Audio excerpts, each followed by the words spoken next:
Hi friends, வீட்டில் வாழைப்பழம் நல்லா பழுத்திருக்குதுன்னு வச்சுக்கோங்களேன். அதில் வந்து சூப்பரான ஒரு ஸ்வீட் பண்ணலாங்க.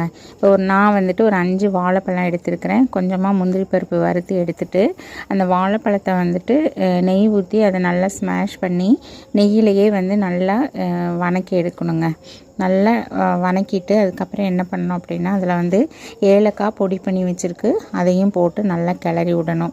கிளறி விட்டுட்டு நல்லா ஒரு அளவுக்கு வந்ததுக்கப்புறம் நம்ம வந்துட்டு அதில் 1 கப்பு ரவை எடுத்து அதையும் போட்டு நல்லா மிக்ஸ் பண்ணி நல்லா கிளறி விட்டுட்டே இருக்கணும். நல்லா கெட்டியான பிறகு அதில் என்ன பண்ணோம்னா, அதில் வந்துட்டு 1/2 கப்பு பாலையும் ஊற்றி நல்லா அடுப்பை வந்துட்டு சிம்மில் வச்சுட்டு நம்ம கிளறி விட்டுட்டே இருக்கணுங்க. நல்லா ட்ரையான பிறகு நம்ம ஒரு 1/2 கப்பு சர்க்கரை போட்டு அதையும் நல்லா கிளறி விட்டு இருந்தோம்னா இந்த மாதிரி கெட்டியாக வந்துடும். அதுக்கப்புறம் நம்ம முந்திரி பருப்பு போட்டு உருண்டை